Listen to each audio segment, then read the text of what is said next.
नाम गुम जाएगा, चेहरा ये बदल जाएगा, मेरी आवाज़ ही पहचान है, गर याद रहे। हिंदुस्तान की वो मशहूर आवाज़ जिसने सभी के दिलों पर राज किया। लता दी कहें आप, माँ सरस्वती उन्हें कहें, या फिर भारत रत्न।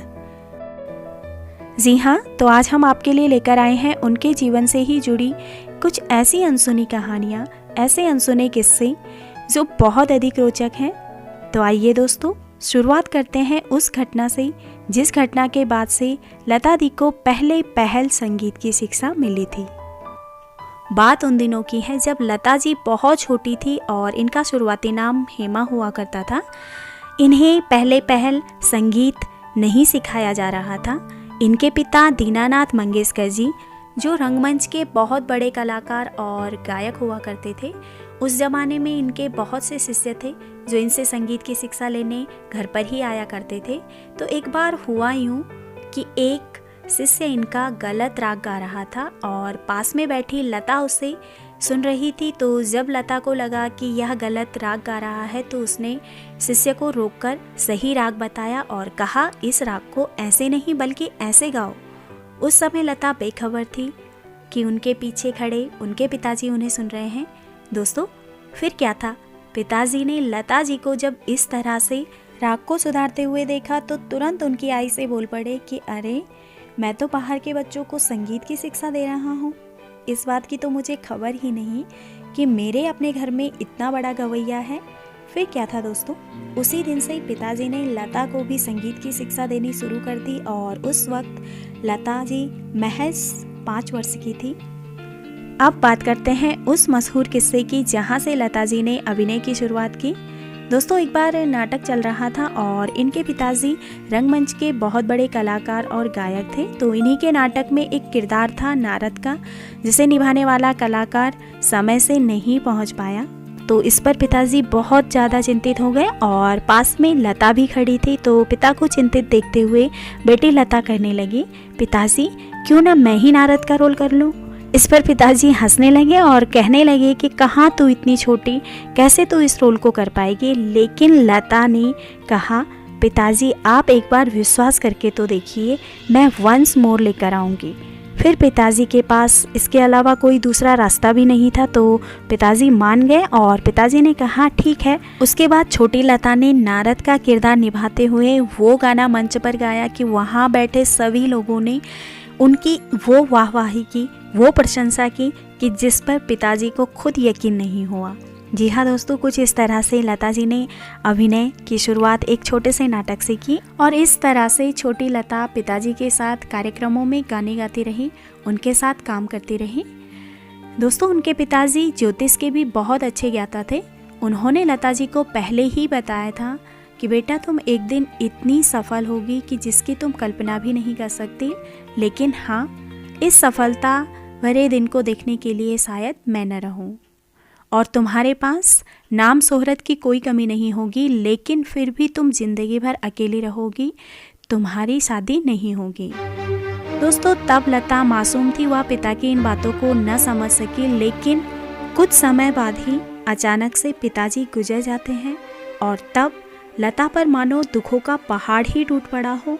उन पर अपने पूरे परिवार की जिम्मेदारी आ जाती है और उस समय लता जी महज 13 वर्ष की थी। दोस्तों, लता जी ने तब छोटे मोटे अभिनय भी किए और उन्होंने मास्टर विनायक, जिनकी बेटी नंदा एक सफल अभिनेत्री बनी, उनकी कंपनी में काम किया। कहते हैं मास्टर विनायक ने उस समय उनके परिवार को बखूबी संभाला और साथ ही लता जी के गायन में भी उनका बहुत बड़ा योगदान रहा है। दोस्तों, तो इस तरह से लता जी को संगीत की शिक्षा मिली, अभिनय उन्होंने किया, छोटे मोटे किरदार निभाने उन्होंने शुरू किए। लेकिन जब वह फिल्म इंडस्ट्री में काम की तलाश में निकली तो उन्हें काम बहुत आसानी से नहीं मिला। उनकी आवाज़ को लेकर बहुत से ताने मारे गए। किसी ने कहा तुम्हारी आवाज़ बहुत पतली है, इतनी पतली आवाज़ यहाँ नहीं चलेगी। तो किसी ने कहा तुम्हारी आवाज़ तो मराठी दाल भात जैसी है, क्योंकि उस वक्त लता जी के सामने मशहूर गायिका नूरजहां थी, जिनकी आवाज़ हर जगह गूंज रही थी। तो दोस्तों, इतनी आसानी से लता जी को गाने का मौका फिल्म इंडस्ट्री में नहीं मिला, लेकिन परिवार की आर्थिक जिम्मेदारी को निभाने के लिए उन्होंने छोटे मोटे अभिनय किए और अचानक से फिर उनके मास्टर कहें या फिर गॉडफादर हैदर अली, जिन्होंने उन्हें एक सफल गायिका बनाया। जी हाँ दोस्तों, मास्टर हैदर अली जी ने यह बात साबित की कि लता जैसी आवाज़ तो किसी की भी नहीं, और एक दिन ऐसा आएगा जब सिर्फ लता की ही आवाज़ हर जगह गूंजेगी, उसकी आवाज़ के सामने किसी दूसरे की आवाज़ नहीं टिकेगी। और यकीनन दोस्तों हुआ भी यही। उनके लता जी के लिए कहे एक एक शब्द सही साबित हुए, और लता जी ने जब गाना शुरू किया तो उनके गाने की और आवाज़ की वो वाहवाही और प्रशंसा हुई कि हिंदुस्तान ही नहीं बल्कि हिंदुस्तान से बाहर भी उनकी आवाज़ का लोहा मानने को तैयार हुए। दोस्तों उस समय के सभी मशहूर संगीतकार, शंकर जयकिशन जी कहें, नौशाद अली जी कहें, एस.टी. बर्मन कहें, अनिल विश्वास जी कहें, आर.डी. बर्मन, कल्याण जी आनंद या फिर सलील चौधरी, सभी के साथ मिलकर उन्होंने खूब गाने गाए और सभी के साथ काम किया। दोस्तों उसके बाद लता जी ने कभी पीछे मुड़कर नहीं देखा। कामयाबी की हर सीढ़ी को पार करते हुए उन्होंने वो मुकाम हासिल किया जिसकी वो सही मायने में हकदार थी। कहते हैं कि गाने की रॉयल्टी को लेकर भी लता जी ने ही सबसे पहले आवाज़ उठाई थी। उन्होंने कहा था कि रिकॉर्डिंग के बाद जब तक गाना चलता है तो उसकी कमाई का एक छोटा सा हिस्सा गायक को भी मिलना चाहिए, इसकी रॉयल्टी सिंगर को भी मिलनी चाहिए। लेकिन इसके खिलाफ प्रोड्यूसर्स थे और कहा जाता है कि राज कपूर साहब ने तो इतना कह दिया था कि नहीं लता, मैं तुम्हें रॉयल्टी नहीं दे सकता क्योंकि मैं यहाँ बिजनेस करने आया हूँ। इस पर लता जी ने भी सीधे से जवाब दे दिया था कि राज साहब, मैं भी यहाँ बिजनेस करने ही आई हूँ, कोई रानी बाग घूमने तो मैं आई नहीं। तो इस तरह से सिंगर को भी रॉयल्टी मिलने की बात लता जी ने ही पहले पहल की थी। दोस्तों आगे अब आपको वो किस्सा सुनाते हैं जो सबसे मज़ेदार है। जी हाँ, बहुत से कम लोग जानते हैं कि लता मंगेशकर जी ने बतौर संगीतकार के रूप में भी काम किया है, क्योंकि उन्होंने संगीतकार के रूप में काम तो किया लेकिन नाम बदल कर। अब आपको बताते हैं कि क्यों उन्होंने अपना नाम बदला।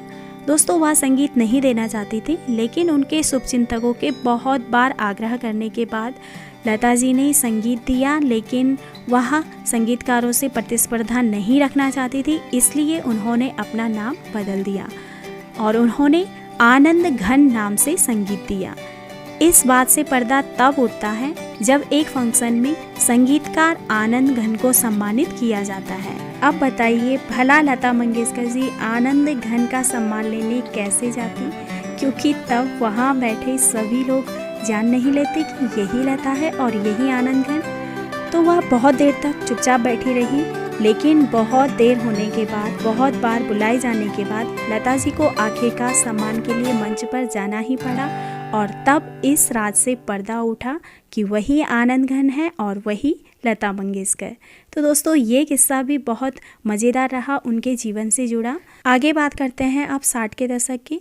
तो यह दशक उनके लिए बहुत ख़तरनाक रहा, क्योंकि इस दशक में उनकी तबीयत अचानक से ख़राब हो जाती है और उनके डॉक्टरों द्वारा कहा जाता है कि इन्हें कोई धीमा जहर दे रहा है। दोस्तों ये जहर उन्हें कोई और नहीं बल्कि उनके अपने घर का ही रसोइया दे रहा था। इस बात से पर्दा तब उठता है जब लता जी की तबीयत बहुत ज़्यादा बिगड़ जाती है और वह रसोइया अचानक घर से भाग जाता है। जैसे तैसे उनके स्वास्थ्य में सुधार हुआ और उन्होंने फिर से अपनी गायकी के कार्य को संभाला। दोस्तों बात करें अगर अवार्ड की, तो अवार्ड के मामले में लता जी ने कीर्तिमान स्थापित किए हैं।